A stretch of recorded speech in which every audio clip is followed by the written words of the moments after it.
Hello everyone, welcome back to the channel, and welcome back to another indie show review. This time's a little bit different though, because we've actually gone overshore. We're going overseas, across the pond, as it were, to good old Canada. But of course, I'm not here alone. I am joined by one of the two voices behind the desk of Barrie Wrestling, the play-by-play guy himself, Mike Jeffries. Hello. Thank you so much for having me. I am very excited, and I'm glad you did not make the mistake of calling me the voice of Barrie Wrestling. Previous podcast did that, and my partner Diamond Jim did not jokingly took exception to it because he has been there since day one. He is the voice of Barrie Wrestling. I am just humble play-by-play commentator, and no, I'm excited to do this. And thanks so much for having me. And why don't you tell the story of how you discovered us, in case people haven't seen it yet? Oh, it's something that I laugh and cringe about at the same time. But basically, I was looking on IWTV to do one of our indie showganza shows. I was like, oh, I'll find some indie company, watch the show, give star ratings, and do what I normally do with it. And I saw this show, Barrie Wrestling. I was like, oh, okay, cool, that's a Welsh promotion. I don't watch too much Welsh wrestling. And I saw Vaughan Vertigo on the cover, and I was like, oh, okay, Vaughan Vertigo is a wrestler I'm familiar with, sorry. And I thought it'd be pretty cool to see him on it because that's how I typically do shows. If I see a name or two I recognise, I'm like, okay, I can learn more names while also knowing a couple that are already on it. And then obviously got into it, and then it's like, oh, actually, no, this is not Wales. This is actually Canada. This is Ontario. I'd like to know, like, how far into the show before you realize? Was it the it, voices? Did we say a lot? it was. I mean, I dared say it was probably a good half hour in before I realised. That's okay. That's okay. But hey, you liked us. You liked us enough to stick around, so it all Mhm. worked out for you. Yeah, exactly. I mean, as I said to my co-host Ray during the extravaganza last time, it was a case of just like we put the tweet out saying, "Hey, we're watching you guys," and then one of you guys, I think it was you actually, who got in Yeah. touch with us and it was like, "Oh, hey, how'd you find out about us?" And obviously I explained it then as well, and Well, and it's funny. So the owner, Sean Gibson, promoter of Barrie Wrestling, he has British heritage. Like, he's an English soccer fan. I mean, poor soul. He's English, I think English and Scottish. So it's just, again, funny small world. And yeah, a lot of our guys have been over, and actually a bunch of them are there right now touring England. Von Vertigo, Gabriel Forza, Lexi Nicole, Hot Slipper McRae Martin, Brent Banks, I think, is over there right now too. Mhm. But Brent Banks, I call him Haley's Comet. He shows up once every 76 years, but he's spectacular. Mhm. And then yeah, and I mean, I've been talking about this, but we can talk a bit more about why Canadian wrestlers end up in Europe. But I'll let you lead the show. What do you want to talk about first? Yeah, of course. So we are here, of course, to talk about and break down, review, Barry Wrestling's latest show. It was the 7th of October. Is that correct? Yes. Yes. Yes. It was called Karma. In brackets, this is why we can't have nice things. Uh, and yeah. Some Swifties over here. Before we actually get into it, though, can you give some rundown on like the venue itself? Yes, so we wrestle out of a church. We call it the FLCC Arena when we're in there, but it's Ferris Lane Community Church. We've been there since day one. Um, they're great. Our concession stand is run by their youth group, so they get the money off the concessions, which, as you can imagine, at a wrestling show is pretty good. Wrestling fans like to eat their pizza and drink their sodas, drink their pop. And the locker room, the change room, is the kids' church room, where, like, the daycare. So that's always fun. There's these tiny little chairs that we have to move out of the way to put, like, the big chairs in. And it's just, yeah, it's part of the show. And it's, sometimes you forget about it until you see, like, a cross in the background of a picture, and you realize, oh yeah, no, it's a little weird to have El Diablo Gabriel Fuerza wrestling in a church sometimes.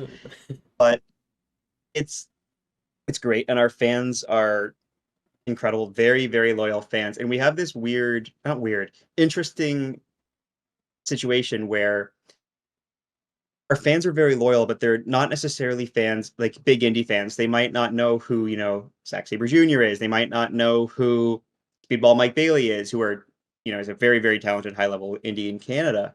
Yeah. But they know the guys that come to Barrie. So, we'll talk about like, oh, could we book this guy or that guy? It's like, well, they might not move tick. Like they're an incredible talent, but our fans, they love who we have, and you really see it and you hear it in some of the pops and in some of the boos. And it's just great, and it is very family friendly. Obviously, we're in a church, so you're not gonna have any profanity on our shows. Well, you shouldn't have any profanity on our shows. Puff Yeah. caught himself. He caught himself last show. No bleeding on an, again, ideally, Mhm. and no racy storylines. And that's also part of what I love about it is, it doesn't put me in any comfortable positions as a commentator. Like I can show my wife everything that we do. I can show my family, and I'm not like, cringing at any of it. Yeah. But yeah, so we're in Barrie, Ontario, which for those of you who don't know, it's about 80 kilometers north of Toronto in central Ontario. Ontario is, I don't know, 10 times the size of England. It's it's a lot of space. It's a lot of rocks and trees. Mhm. Um, North of where, so I live about half an hour north of Barrie, about 40 kilometers north of Barrie in Aurelia, and then north of me, you keep going north. Eventually, you just stop seeing cities. You're just driving through. There's just Yeah. rocks and trees. And yeah, that's us. Barrie Wrestling, we're celebrating our 9th anniversary. Our next show is called Nine Lives. And then in March is BW 100. It will be our 100th show Oh wow. as Barrie Wrestling, which I don't know how many indies get to that, especially considering there was the pandemic in there.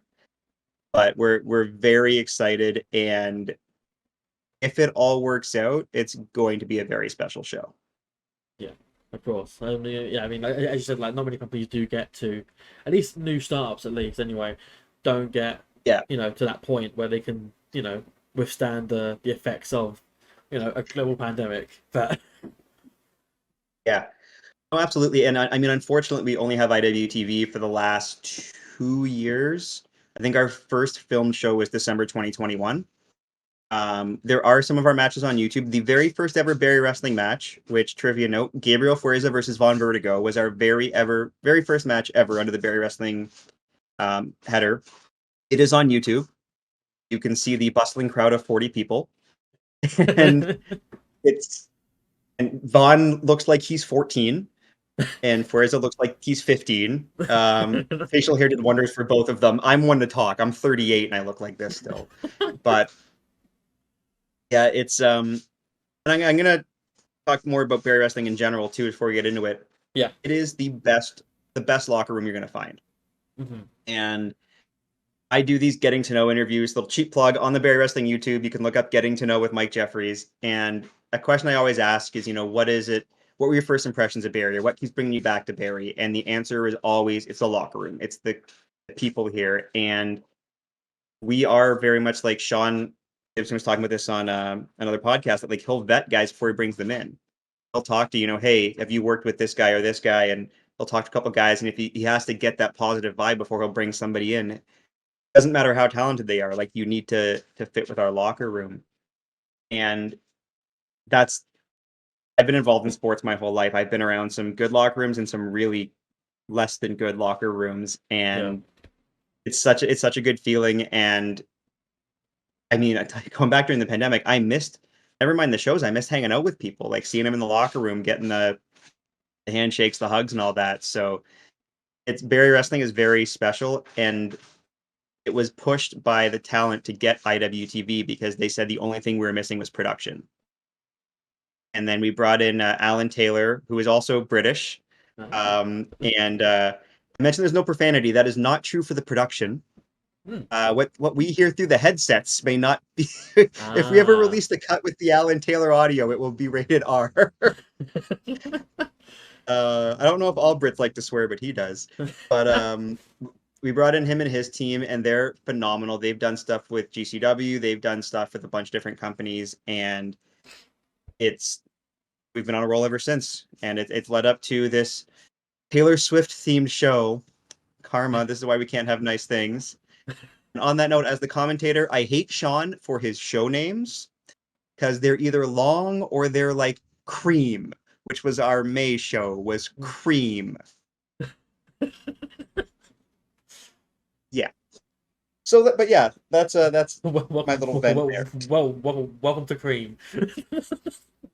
Thank you. Yeah, it's short for Cage Rules Everything Around Me, which is a reference to Wu-Tang Clan, I guess. I guess I didn't want to go with Barrie Wrestling Ain't Nothing to F with, but it was for our cage match. And yeah, I told them, like, I can't say cream into a microphone. Like, come on, man. But yeah, everything old is new again. This is why we can't have nice things. I'm like, I need to limit you to a 6-syllable max here. Like, this is getting hard. I mean, why not just, karma? Just that, like, just karma. Like, I don't know. Before we review the show, so a little background on why there's a wedding and why the show is the way it is. So, speaking of great people, Brad Myers, our ref. To anybody out there who runs like a European wrestling organization or in the UK, if there is ever a referee to fly in, it is Brad Myers. He is the best person. He is, he can bump if he has to. He's an incredible ref.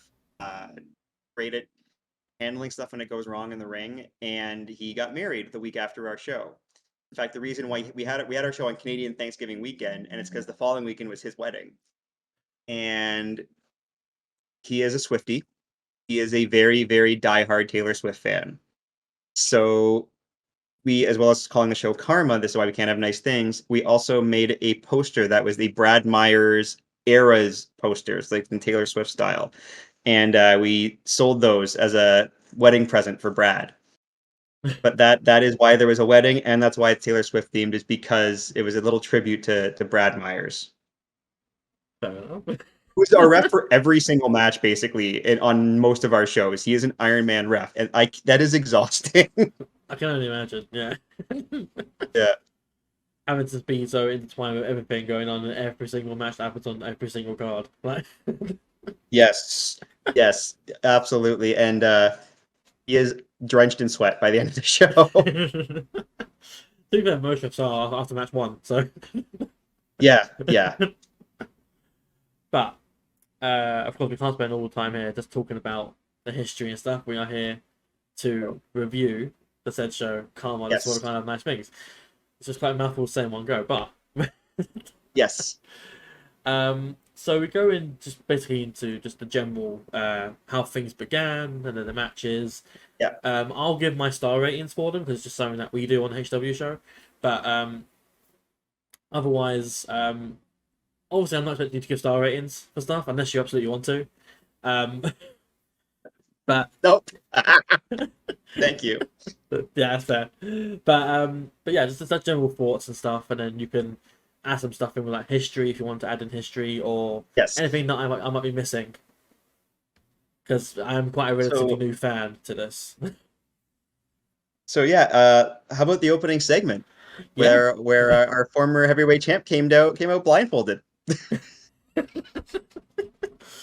So Kyle and Shilo or Kylo, the king and queen of Barrie. There's a Simpsons reference. I don't know if the Queen of the Harpies is what we have termed Shilo on commentary, but they I can't remember what show it was. I want to say October. No, it was November, December last year.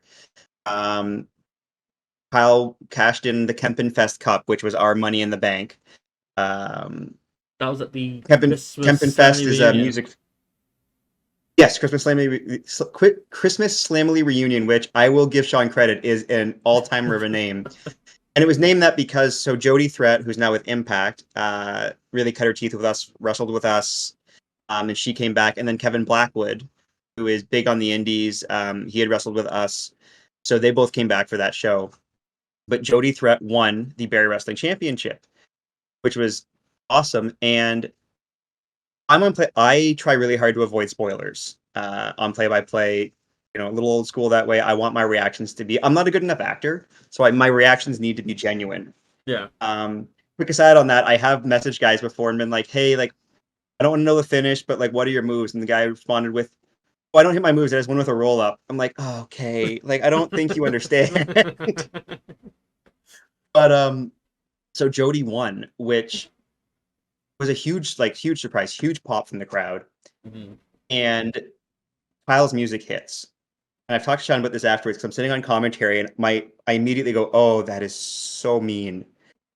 And Kyle's, girlfriend Shilo comes out, distracts Jody, DDT on the title belt. Kyle comes out, hits her with his finish. 1, 2, 3, wins. Immense heat. Yes. Kyle had dropped the belt due to an injury, and then a month before this show, they announced they were getting married at Karma as a way to steal the thunder from our referee Brad Myers, who is legitimately getting married. Yes. So that's the setup for this, and it went as would be expected with a wrestling show. But yeah, our opening segment, Kyle, didn't think he could see his bride on the wedding day, which I think is only if she's in the wedding dress, which she wasn't yet. But the two of them share a brain cell, and sometimes it's on vacation. But on commentary, I will admit that I laughed. I had to cover the microphone a little bit. What were your thoughts on the opening segment, how it set the tone?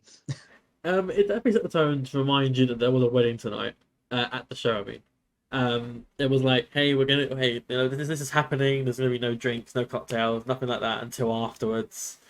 And then obviously you have the stuff with Carl being blindfolded, and then he's, shouting at Alexia, obviously who he thinks is Alexia at first, saying that you piece of trash, I'm gonna. But he's just shouting at Grizzly instead. Yes. And when Grizzly spun him around and he smacked Shilo in the face with his hand, that was the part where you might be able to hear it if you listen, because I have like this high pitched squeak when I'm trying to stifle a laugh. You might have heard it there. But yeah, that's how we started our show. And it was pretty great. Yeah. And then right into the first match. We had a bit of admin first before we got to the first match. There was, I don't know, I'm sorry, I don't know his name. The ring announcer, Tyler. Was also a podcast host. Countedout7.com. Also a podcaster. Of course, yes. Don't worry, I'll put it all in the description below. Don't worry. It's all good. But basically he announced because of an injury sustained, John Atlas had to had to vacate the heavyweight title. Yeah, relinquish. Yeah. So and the crowd at this point, by the way, they when he's like, he's got an injury, he's been injured, he's got a he can't wrestle, and the crowd are like, yeah. So a couple of months ago, when Kyle had relinquished the title, it was legitimately he had a skull fracture, and it actually wasn't as bad as initially thought. Thankfully, as far as skull fractures and neck injuries go, like it was scary. But Trent Seven was at that show. He didn't wrestle on it. He was just there, and he was watching. So Kyle is giving this heartfelt speech talking about and the crowd is cheering just loudly, and it's hilarious. So yeah, history repeats itself, but that's why Kyle grabbed the belt, because he never actually lost it. He had to give it up due to an injury. And then John Atlas, unfortunately, suffered a knee injury. Not even wrestling.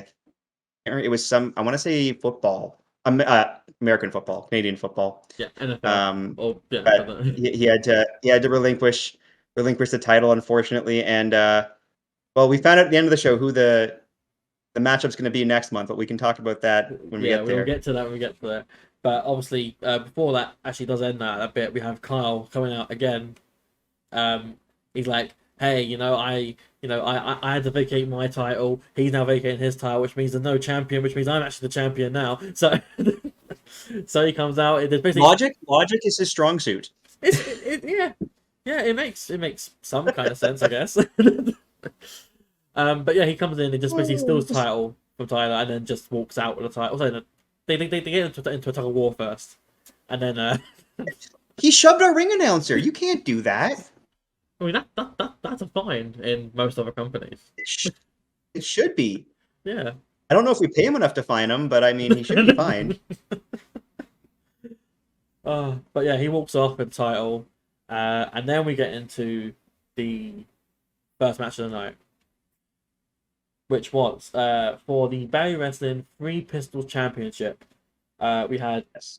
Actually, before we get into it, I've got to issue an apology, a public apology, for if he's watching this, which I don't think he is, but if he is, I was going to ask you if you had yours. Bobby Orlando. I am stuffed. I am not a blow up. I'm not inflatable. When I was reviewing the last show, I said Bobby Jr. was inflatable. I don't know why that's an inflatable. It was just the first thing that came to mind. Because in my notes, I wrote Bobby Jr. is an inflatable goat. I don't know why I wrote inflatable. No, he is stuffed. I know.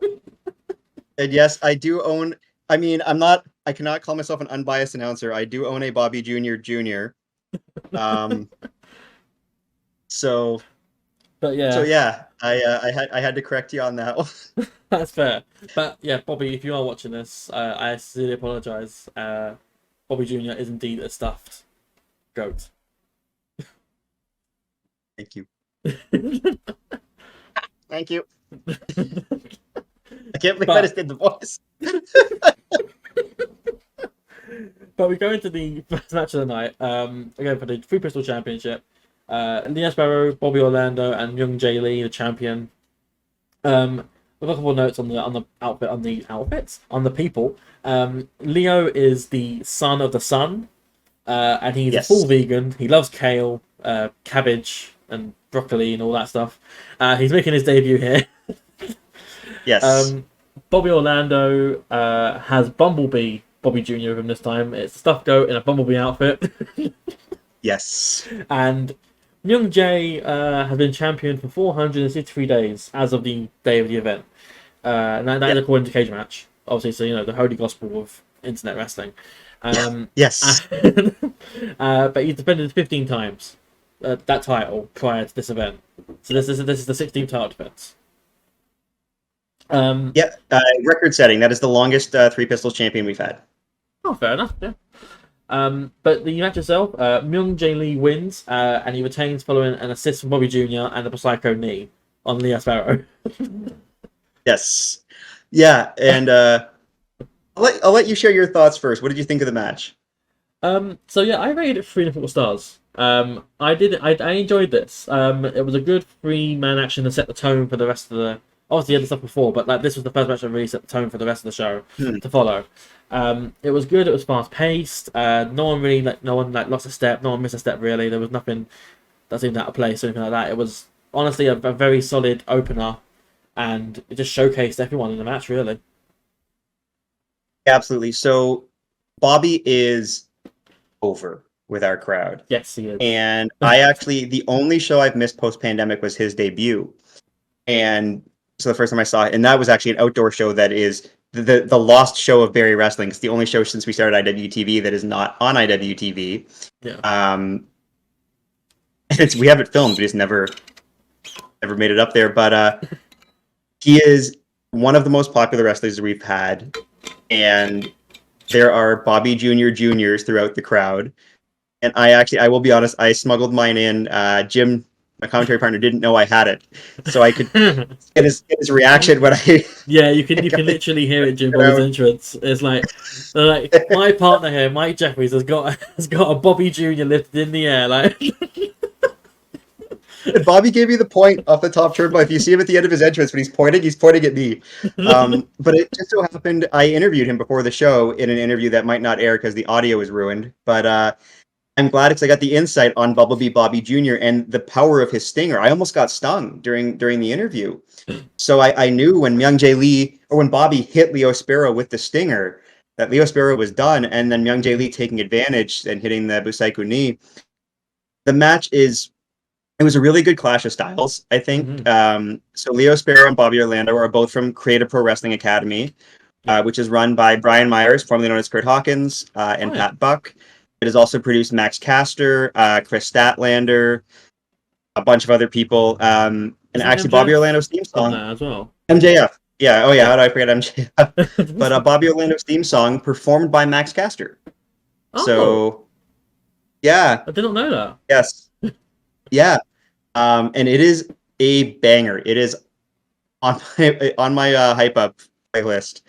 Um, good match. Theo Sparrow. I hadn't seen him work before. Um, funny thing, again, I mentioned to you about production. So I hear in my headset between matches, we need somebody out to clean up the spinach because people are slipping on it.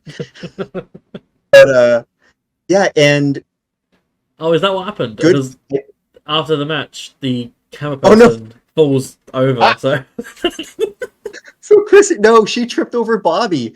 Bobby was still laid out. There's a great picture. Brian Weiss, our photographer, at Weiss Shot Me on Instagram, is phenomenal. There's a great shot of Bobby flat on his back with Bumblebee Bobby Jr. standing on him. So he was lying on the outside after getting laid out, and Christy was backing up filming Young Jay Lee, didn't see Bobby there and tripped over him. But it's the second straight show she's she's fallen. So it's and at this time it was actually her camera that was being used when she fell, which made it even better. I wanted to submit it to Botchamania, but I'm worried that she would kill me. So, but no, it's a great camera shot. You just see Young Jay coming out of the ring, and then you see the camera following him, and then like, oh. well, then on the next show, she fell during Holden Albright's entrance last show, and so that's why when he's coming out for which is the next match, you see him kind of like, are you okay? Yeah. Good match. I liked. So Myung Jae Lee is. I also mentioned the reason we have IWTV. This is a true story. So we had Daniel Garcia. We don't have any good footage of him. We had Kevin Blackwood, Josh Alexander, Jody. Not a lot of great footage. Sean said we're not going to miss out on Myung Jae Lee. Like we don't know how long he's going to be doing the indies because he's going to be going somewhere. And his striking, his technical, his ring psychology are way beyond his years. He's still really new to wrestling. I think it's only been a couple of years. But he comes out of Grapplers Anonymous, which is another wrestling school I mentioned on commentary. So they brought us Daniel Garcia, Kevin Blackwood, and that whole group. Yeah, really, really solid match. Our Three Pistols title is kind of like the old Intercontinental title, where it's the banger title. Yeah. We don't need a ton of storylines. We're just going to go out there and put on a banger match. Yeah. And historically, it was always supposed to be defended in a triple threat match. But then the booker realized, oh, triple threat matches cost more than singles matches. Maybe I shouldn't make that a hard and fast rule. Then I have to pay 3 people every time. But it is often defended in triple threats. But yeah, no, I thought it was and Myung Jae Lee is often in our opening match, kind of for that reason. He is a tone setter. Yeah, absolutely. So, yeah, no, Myung Jae Lee is incredible. Like my first Barrie Wrestling show was the last show you guys did before this one, which was Back to School Night. Yeah. And that was main evented by Myung Jae Lee, defending title with Brent Banks. And that was like for me like the best match of the night. Like that was an incredible way to end the show. And I mean, I think I rated it 4 stars or 3 3/4, something like that. But it was an incredible match. Like it was great to see, not live, but great to see. That was our first time viewing experience for the company as well. So it was a very good like tone setter, and I think it was that match alone that made me sort of think, you know what, I should probably watch more of these shows because like Myung Jae Lee is something special by himself, but like not to mention the whole other cast of characters that you got through the company as well. Yes.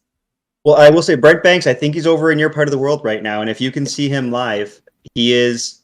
He's actually as of the recording, he's at Progress Wrestling tomorrow in London.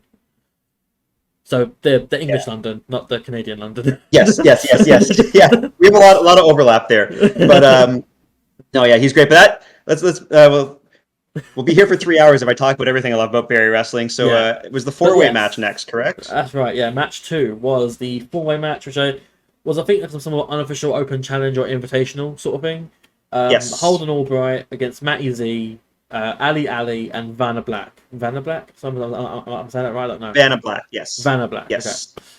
Okay. But yeah, this was like, as far as I'm aware, it was some sort of way for him to find newer people to face or to get newer faces within Barrie Wrestling and to get the Barrie audiences used to more faces. Yeah, I mean, we like to have matches. You know, you always want to bring in new talent. Ali actually was part of our ring crew.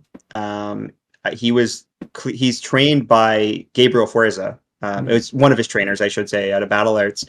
And I think he was like given the green light just a couple weeks before that show.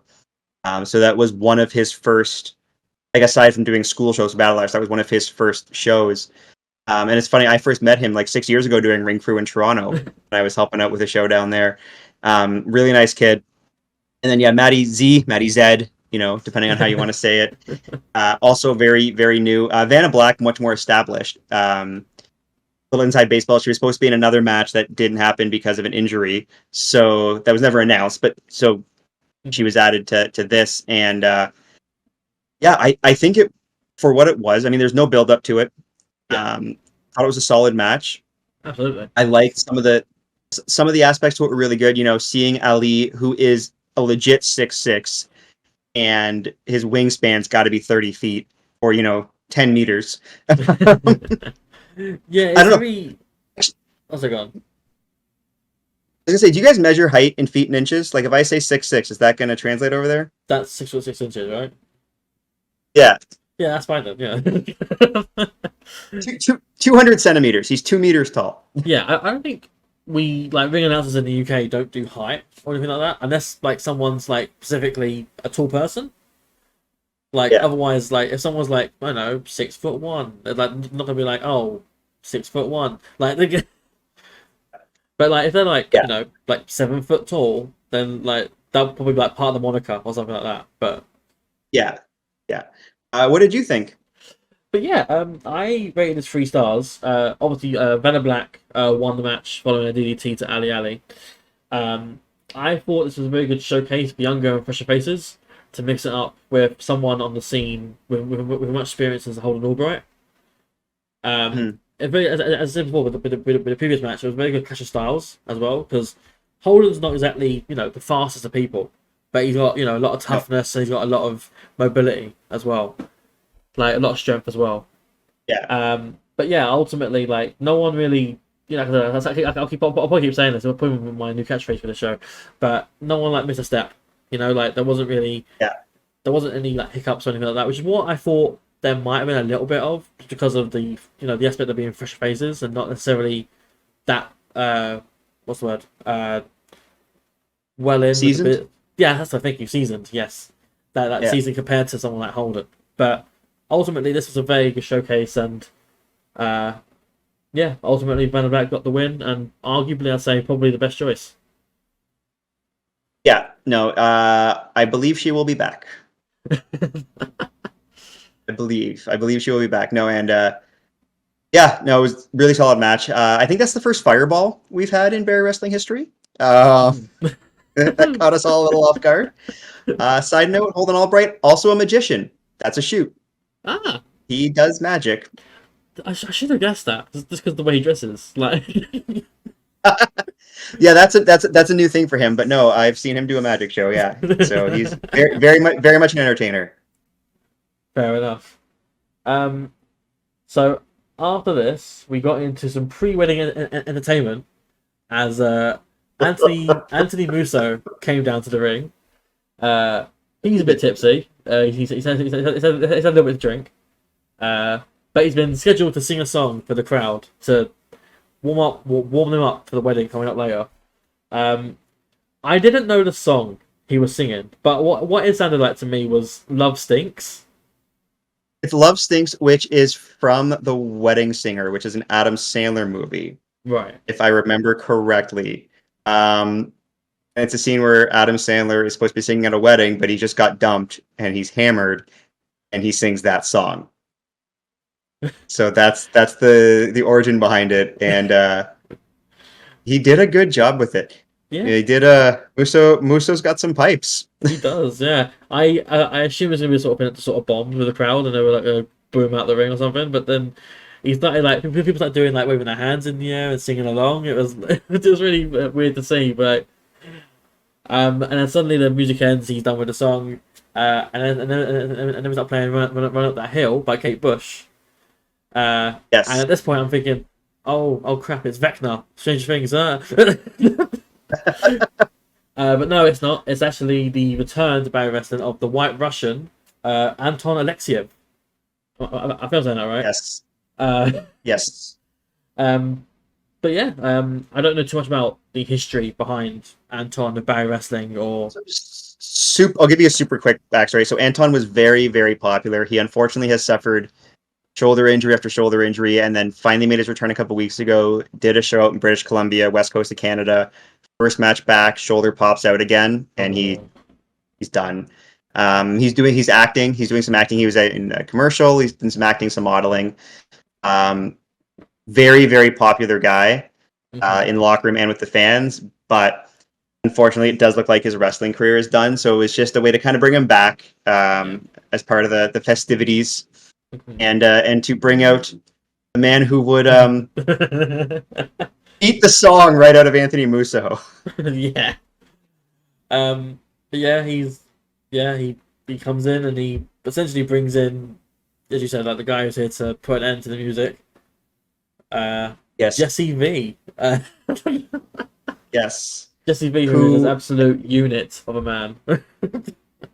And I have seen him on video do a coast to coast, but corner to corner. So opponent sitting on the far corner, off the top turnbuckle, basement drop kick, corner to corner across the ring. That's insane. His senton, you could not pay me enough money to lay there for his senton. He is a monster. And super quick Jesse V story. I was in the locker room one day. We had a great 5-way match, June of 2022. And Van Landen was in the match. Van Landen was not on this show, but he is a smaller guy. Yeah. And I was talking to somebody in the back, and I'm like, I hope Jesse pancake. I wonder how far Jesse could throw him in the air. I didn't realize Jesse, how a man that big sneaks up on you, I don't know. But I make that comment. He's standing behind me and goes, I wonder how high I can throw you? And I'm just like,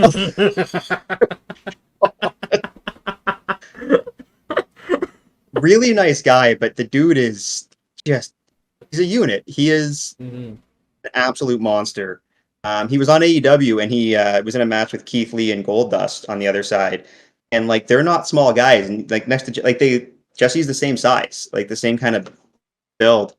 Yeah. But I won't ask you to star rate this match. I don't know if you star rate squashes, but this was Jesse kind of just pummeling Anthony Musso. Typically, we wouldn't. And it's kind of hard to rate a squash match, because ultimately it's not really a showcase of both individuals, and there's not really, a quote unquote story being told. It's just sort of there for the sake of being, person A is going to beat you in, 2 minutes, whatever. Yeah. But I'd probably say like there's 1.5 stars, only because it's that's like, I'm sure if this had like 7 to 10 minutes between the pair of them doing some exchanges and stuff, and then ultimately the winner wins. I'm sure I'd rate it higher than that. But well, for those of you who want to see a Jesse V match, go on IWTV, look up Jesse V versus Josh Alexander. I forget which one of our shows it was, but it was the main event. Phenomenal matchup.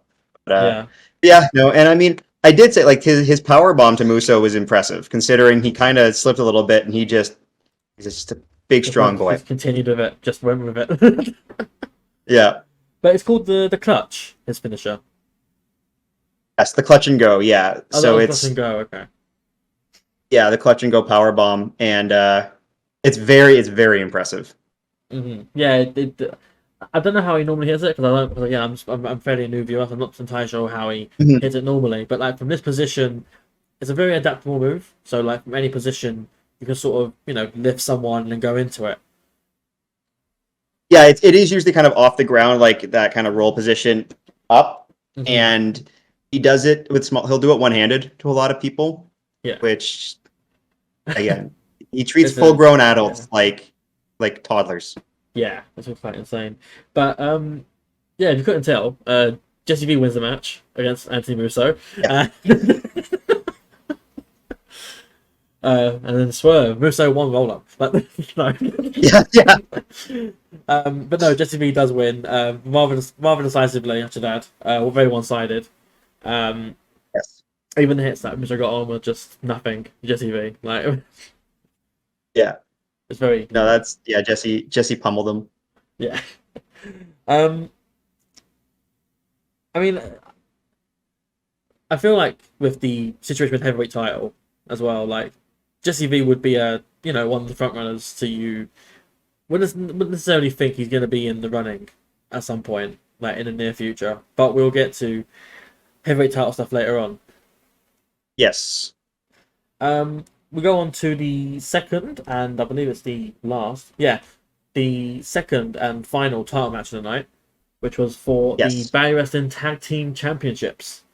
We had the Yes. Millennial Falcons, Jax Williams and Robbie Cosmos, taking on the champions, Yes. Triple Dragon, Pretty Ricky and Puff. The Triple Dragon name is new in the last couple of months. I asked Puff what it means, and he rammed it's an acronym for something. He said it to me once, and I'm like, please write it down. He's like, now you'll remember it. I'm like, that's not true. So I don't know what it stands for, but yeah, Puff and Pretty Ricky, who are very unique people. I mean, you saw their match the previous month with Philly Marino Experience, Yep. which started with a dance off. Yes. They do come out to Absolutely the Story of a Girl by 9 Days, which I don't know if that song made it across the pond, but that was a big hit when I was in high school. Like, it's one of those songs that I Yeah. know I know it for some reason, but it's not something that I necessarily could name off the top of my head. It's like It's been in yeah, a lot of movies. it's something that I've heard, and it's like, okay, I don't know where I've heard it, but I've definitely heard it before. Yes, and they have a lot of fun. They're very very unique individuals, especially Puff and Millennial Yep. Falcon, Robbie Cosmos. They had wrestled with us a couple of times a year earlier.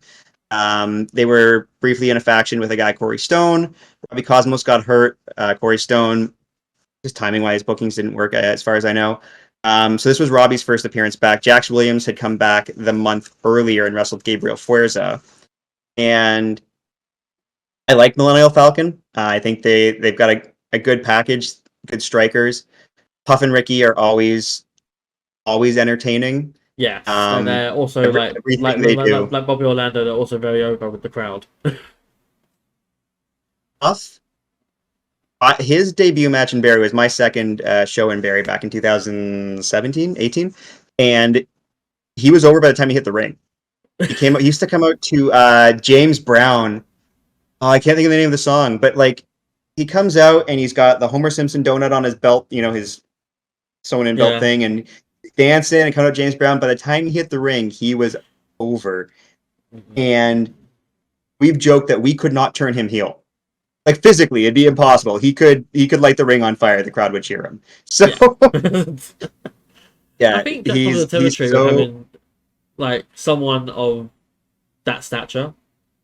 Like it's kind of hard to have someone like that be a heel unless they were, because he dances as well. So it's very sort of like to put it in akin to something like, in the older days of wrestling, like Rikishi.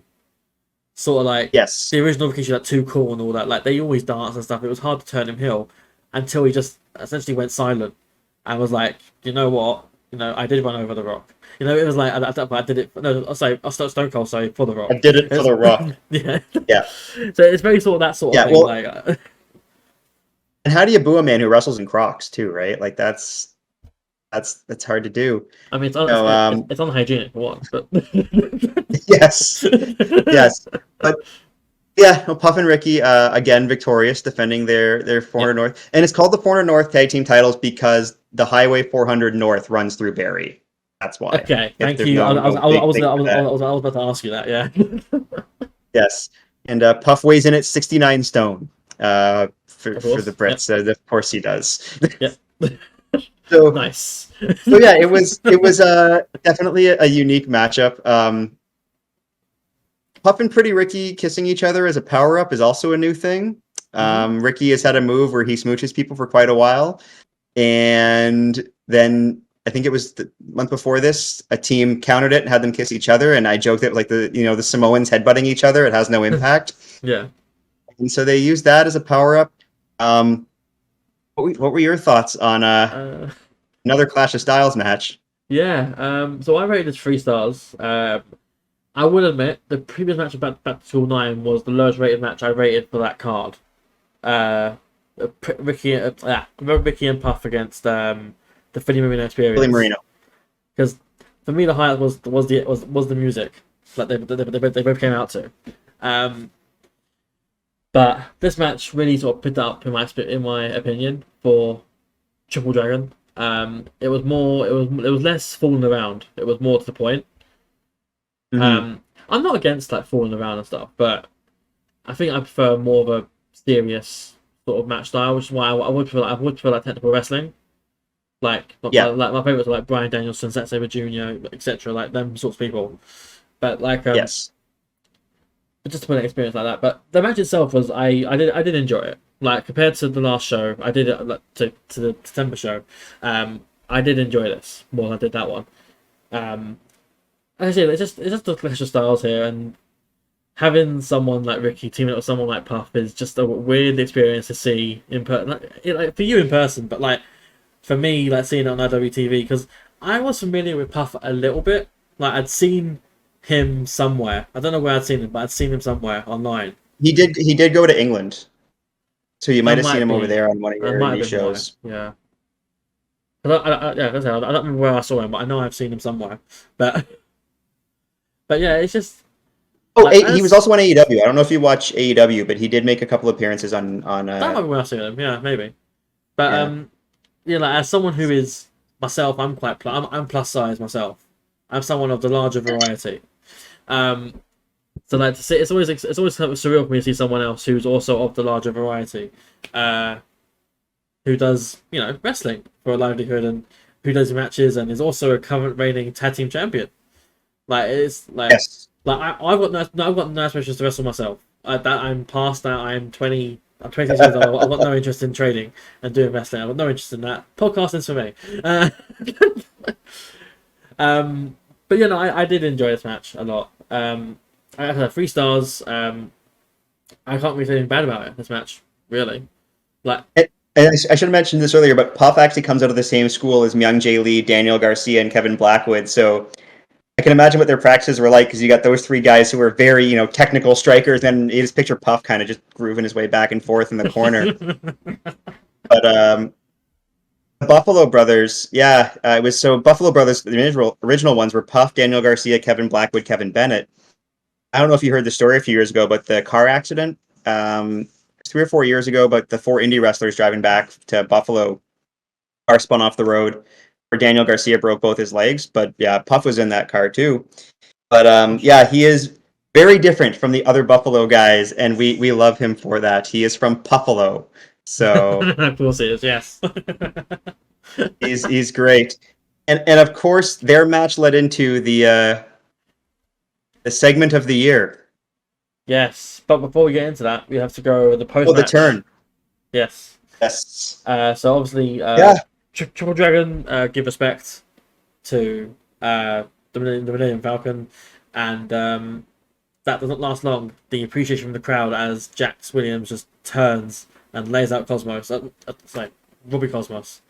Yes. I don't know the reasons for this. I'm assuming there's going to be reasons to this further outlined down the line, but It was we did post a video on our socials and it's funny because you can very clearly tell it's a classroom, but of Jack's post match, very upset, blaming Robbie for the loss, and he looks like Clay Wilson of Top Tier Talent. Looks like he might have been recruiting Jax to maybe join their team. I don't know how long John Atlas is out, so Top Tier Talent's going to be looking for somebody to step in.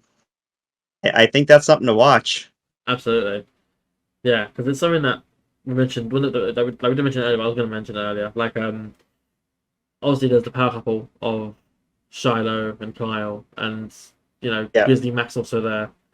But then, like, you got the other side of the coin of the other heel faction within Barrie Wrestling, which is obviously Top Tier Talent, which is headed by John Atlas with Clay Wilson and also Nova.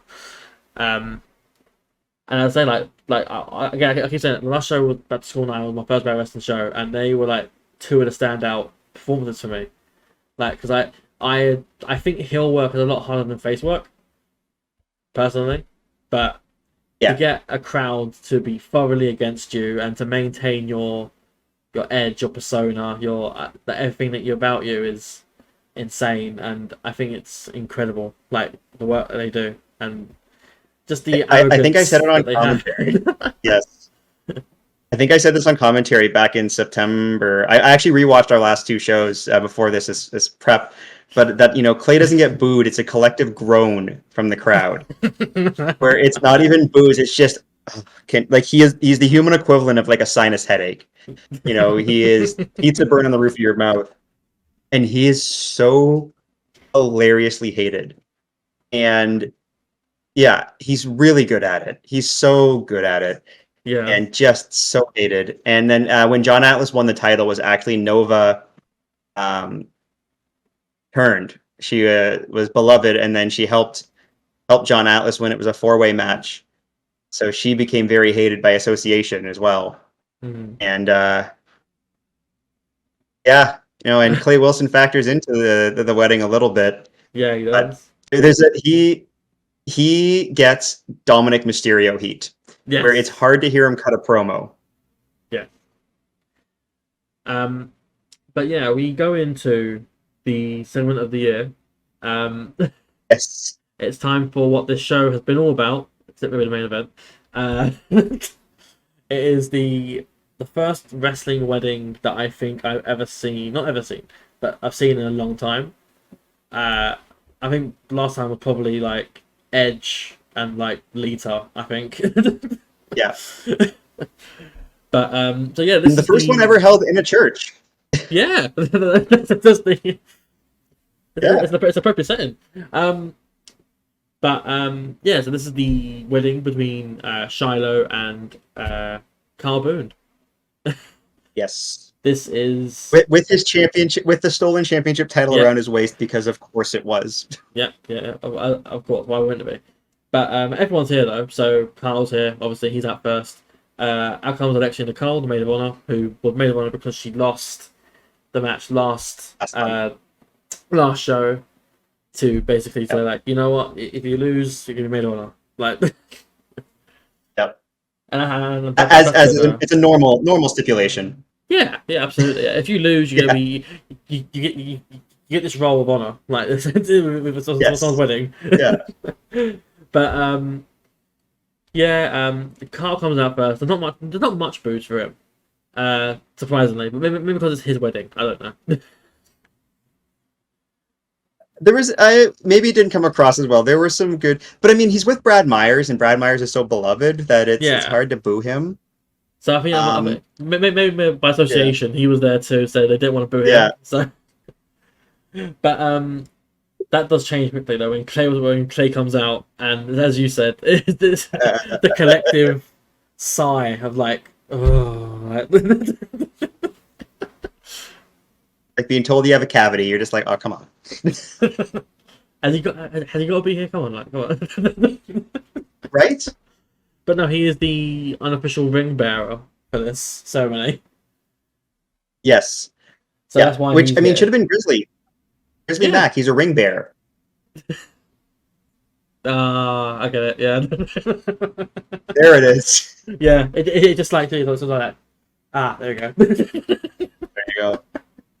And then Grizzly Mac wearing a Canadian tuxedo, which is the jean jacket and jeans is the Canadian tuxedo. Yes. So.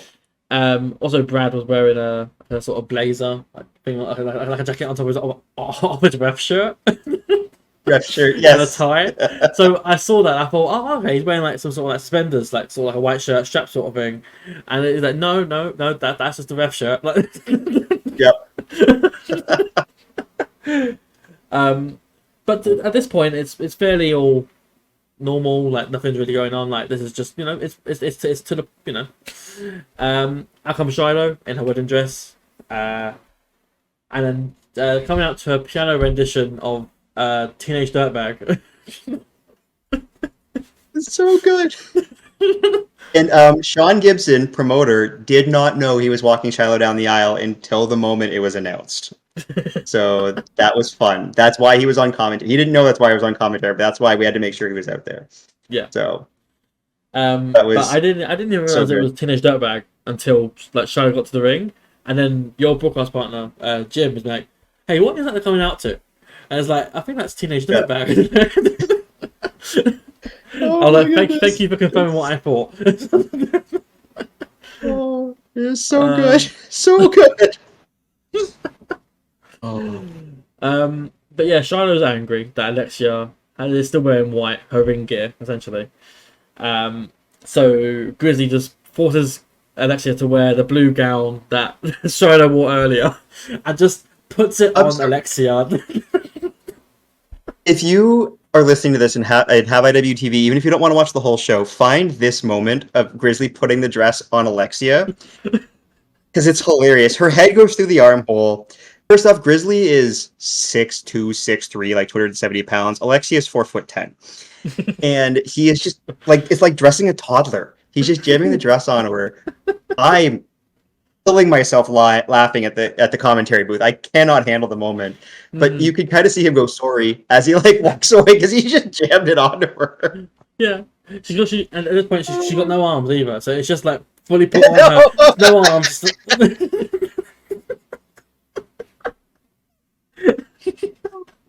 It's so good. But yeah, then we get into the actual altar bits. You know, if we're calling it altar anyway. But Brad says a few words. He's getting married next week. Well, he's gotten married by now. So yeah. Congrats to Brad on the wedding. But he reads a passage from the good book, the Book of Austin, on request of Kyle. He goes, you sit there and you pump your Bible, you talk about your Psalms, talk about for John 3:16. I love how he goes, I can't read this. Yeah. We're in a church. But and then Kyle's vows, where he's like, I promise to love and cherish you like I cherish this belt. Like, just kept comparing Shilo to the championship. Yeah. And then Shilo was like, oh, I don't like things. I don't like anything. But, you know, I like you, kind of. So.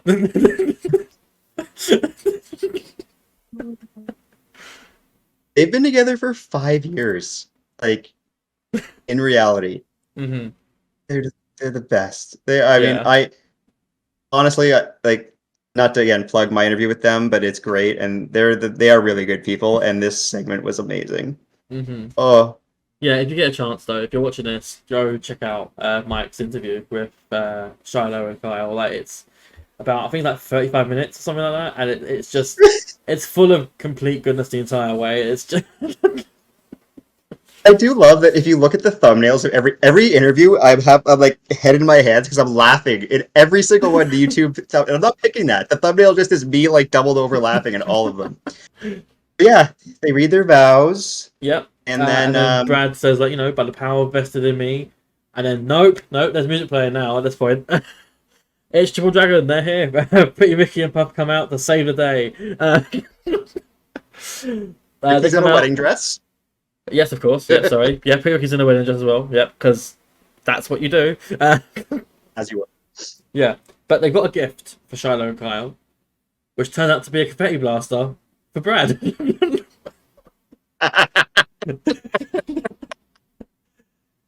And then what happens next is just absolute chaos. So Brad fires the confetti cannon at Kyle, and Kyle is knocked out at this. I've never hit by a confetti cannon, so I don't know how much power and force there is in that. But they're very deadly. Fair enough. But after he fires it, Grizzly Matt then literally takes out Brad with a choke slam onto the presence in the corner of the ring. And then Clay Wilson runs away.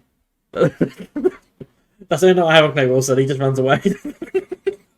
I don't know if it came through, but Puff was trying to hit him with the confetti cannon, fire, and it wouldn't fire, so he threw it out. I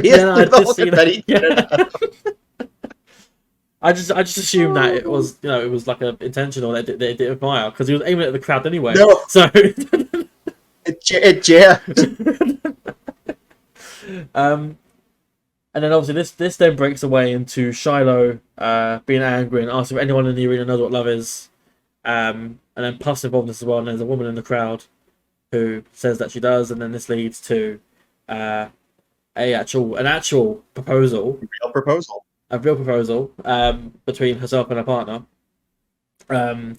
Which is a nice little segue, I guess. A good segment to actually do that on as well. Like,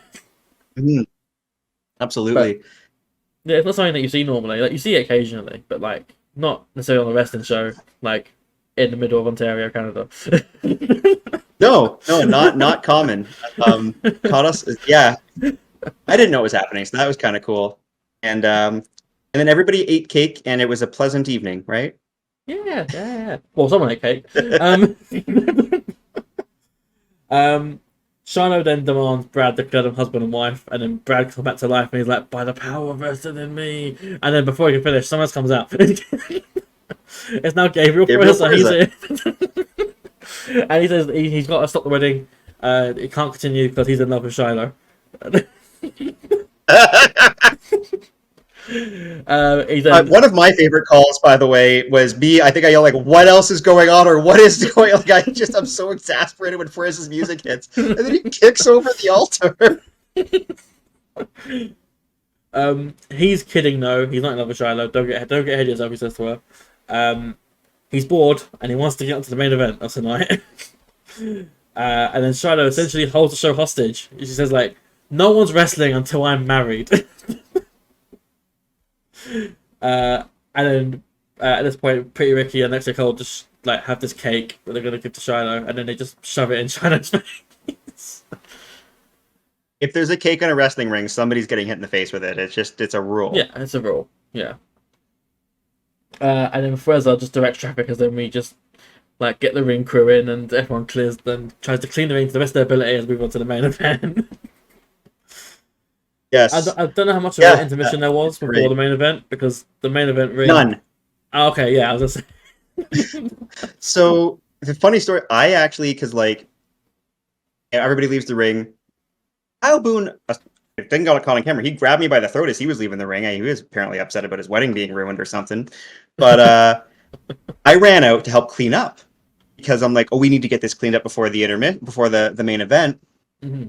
And I am as far away from the commentary table as I can be on the far side of the ring, and I hear Trent Seven's music playing, and I go, "Oh no!" I can't get because he's coming down the aisle. So I go one way, and the camera person's there. I go the other way. I like dive, duck, dodge my way back to the commentary table, and Puff had sat down to talk with Jim, also not realizing that we were about to go into the main event because we were just finishing cleaning up. So that's why you hear him briefly on commentary for 30 seconds before I come back, and he's like, "I gotta go." He gives me the headset. I mean, that also leads into what Trent did at the start, because he plays his music and then he sees his head poke up from the corner. He's like, "Is it me? Is it me? Am I now?" I guess we were short on time or something, but Trent also gets a little bit of cake on his hand as he's getting into the ring. But yes, the main event of the show was Alexa Nicole, who's already in the ring, and Trent Seven making his Barrie Wrestling debut. Yes. His first match. He did interfere in a match and actually helped Alexia Nicole out a couple months ago, but his first match. And I'm going to ask for your star rating first, because if it's not a good one, I'm going to message my friends that are over there in England and tell them to come beat you up. I rated it. No. No, I rated 4.25. I'll allow it. Yeah, I thoroughly enjoyed it. But I'm gonna talk about this one. I want to talk about this one first, and I'll hear your feelings. But I just quickly. So it was supposed to be Gabriel Forza against Trent Seven.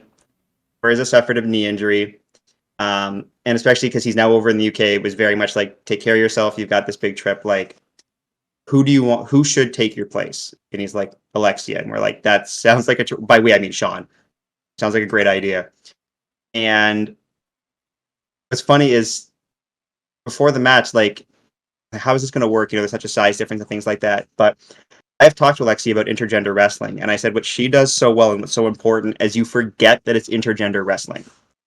Yes, there's a size mismatch, but you forget that it's a man and a woman. It's just two competitors in the ring when they're in there. And she did such an incredible job. And I mean, Trent's brilliant, obviously, but Alexia, like, that match should be sent to every promoter who's looking for a new women's talent, because she is so good. And she hates hearing that. She does not take the compliment well, but she is so good. Yeah. Your overall thoughts on the match, though? Yeah, so Trent wins with the Bitter Flosion, which is a mixture of Pete Dunne's Bitter End finisher and the Emerald Flosion, which I don't think I've seen that before in wrestling, like, ever. I will tell you, so I do my research before the match, and I go to wrestlers, hey, any move names you need to know, blah, blah, blah. And I said, Trent, I'm like, hey, I know you got the Birminghammer. Is there anything else I should know? And he's like, well, I've been thinking about this move. That's like a mix between Emerald Flosion and Pete Dunne's Bitter End. I'm going to call it the Bitter Flosion. I've never done it before. But he's like, I figure I can try it here. He's like, not a lot of people are going to see it. I'm like, okay, first off, Trent, ouch. Second, air. I guess you've been in NXT, like we're a little bit smaller. And, again, inside baseball, but Alexia is a smaller person who's really good at, taking moves like that. And so it worked out great for me that A, I knew what the heck he was doing. And B, when I say after he hits it, he's never done that move before, that's legitimate. It's the first time that move has ever been performed in a match. Yeah. And I think it's a statement as well to Alexia's ability, as well as Trent's, that it was hit so smoothly as well. There was no hiccups with it. It was like a simple lift, turn, slam, sorry. And obviously he got the win with it, but it was an insane move, and I hope he does it. I hope he does it more often because it's a really good move that you don't see. Yeah. Like, obviously he's good friends with Pete Dunne, so I don't think there's an issue with Pete Dunne being like, "Oh, don't use that." Like, no, yeah, of course not. No. That's my move. It was so good. It was really no, good. You go. I was just gonna say it was so good. Yeah. I thoroughly enjoyed it. Amazing match. They knocked out of the park. And they stole the event, the show in the main event slot. Not technically from anything else in the show because it was all around a good show, but this was the absolute star match. Like, this is the match that you want to show people if you recommend Barrie Wrestling. Like, this is one of the matches that you'd be like, hey, watch this match because this is amazing. Like, it was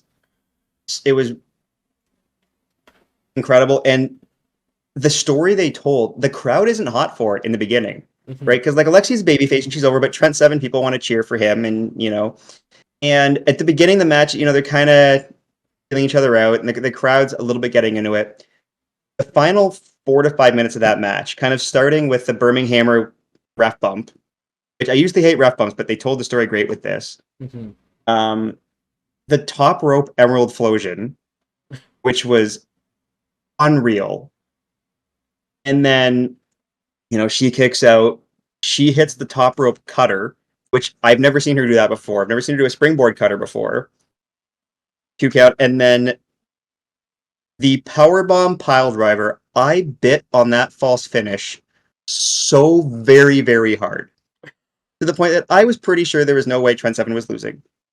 And I would have bet my car that was the finish when she hit the pile driver. But the power bomb, to watch her, like when she slipped under, I'm like, oh, they're going to do a power bomb spot out of the corner. She walked across the ring with him. Yeah. She is strong. Which is probably not much height for Trent, which is only 4'10", but... But no, she's in the pile, like, there were a lot of really, really good spots for her to showcase her offense. And it works because she can hit 10 moves and then Trent hits her with, a chop and it takes her down. And you just have that constant climbing the mountain storyline, right? I love when she took him to the ground and just kept hitting the ropes and throwing kicks and just strikes. Like, I'm not going to let him get to his feet. I just, as a commentator, I see a match like that and I'm just, I hope we did it justice. And so I said to Alexia after the match, and I said it to Trent, I'm like, I hope we did it justice. I showed my wife the matches soon, so we get it a couple days before it goes on IWTV to watch, make sure there's no issues or whatever. And I told my wife, I'm like, Amanda, you need to watch this match with me. She likes intergender wrestling. Yeah. And she likes Alexia. And after the powerbomb pile driver, when Trent kicks out and I yell, "Are you kidding me?" or something along, she's like, "Are you okay?" And I'm like, I really wasn't.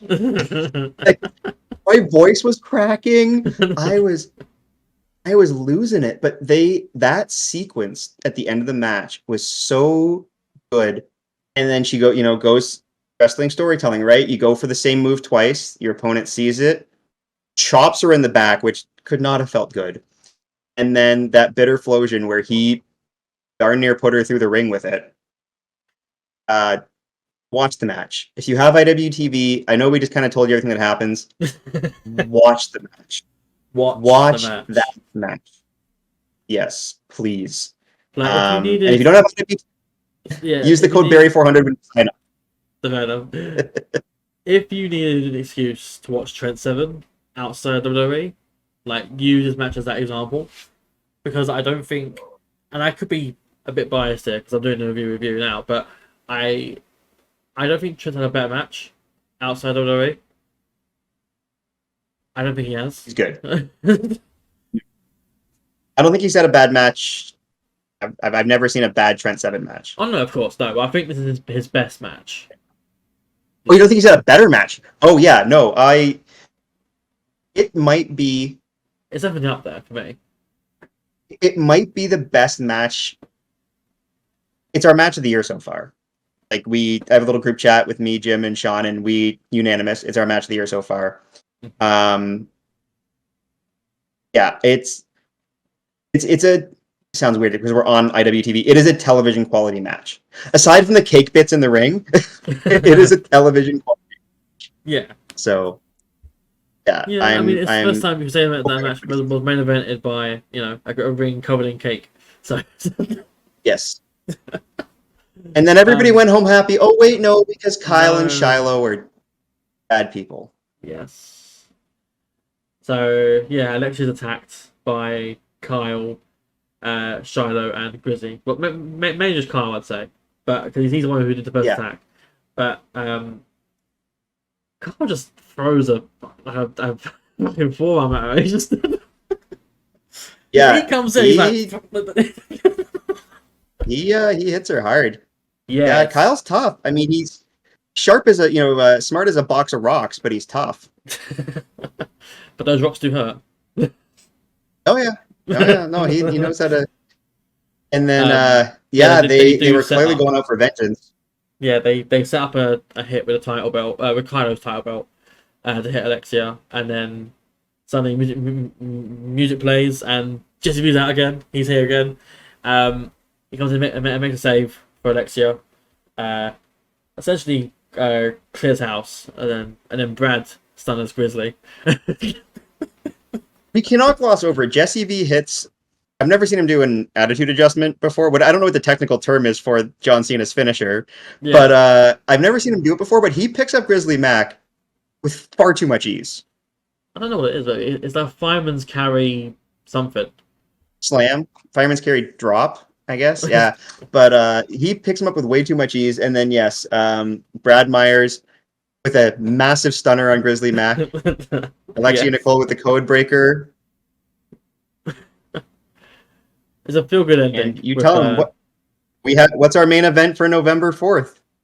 So the main event, from what I understand, is going to be for the vacant heavyweight title between champion Kyle Boone. Yes. And champion. Yeah, champion. And challenger Jesse V.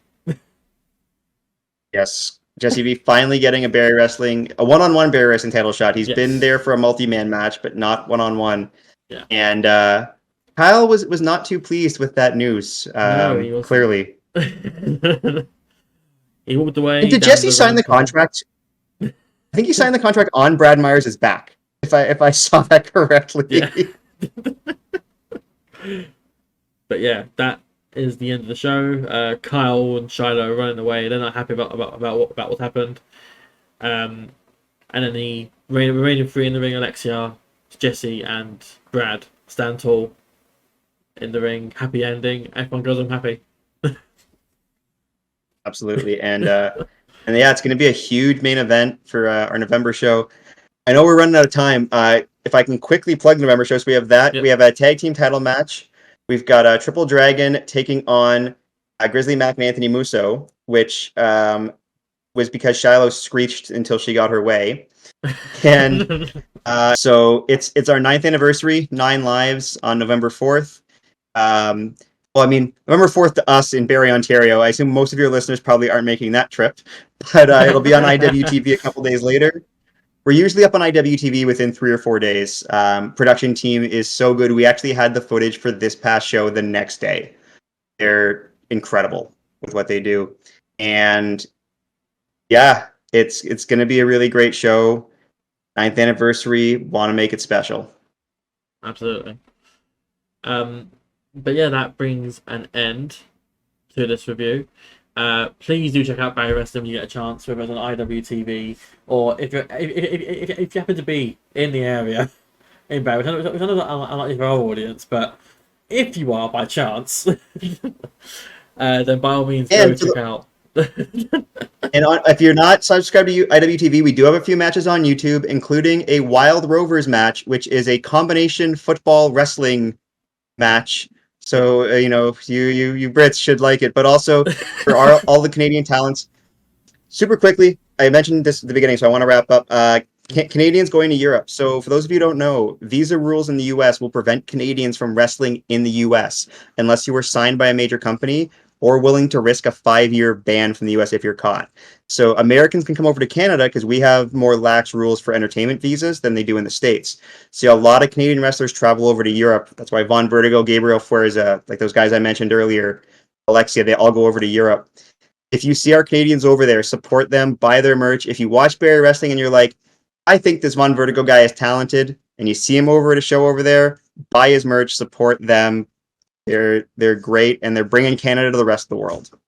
Absolutely, yeah, couldn't agree more with that. But yeah, as I said before, this brings an end to this review. Everything will be in the description below. If you like the content that we put out, please leave a like and subscription on the channel. Any comments below, see if you want to see more of this. Do you want to see more of us do the Barrie Wrestling? If you do, we'll hopefully see if that's a possibility. And of course, you can also follow on any of our medias above here. We have our Twitch, we have our Instagram, our Threads, Twitter, X, and our Facebook. And also we have our independent Twitters below. So mine's here, and Mike is just underneath his name, which is Mike Jeffries PA. That is MikeJeffries PA in capitals. And that is on Twitter, and I believe the same on Instagram. Yeah, I don't use Instagram much. My wife tells me I should, but I don't use it much. That's fair. Yeah. Sorry, I just heard an come from the other room. Oh, and But, yeah, I'll leave you to it. So goodbye, everyone, and we will see you in the next one. Peace.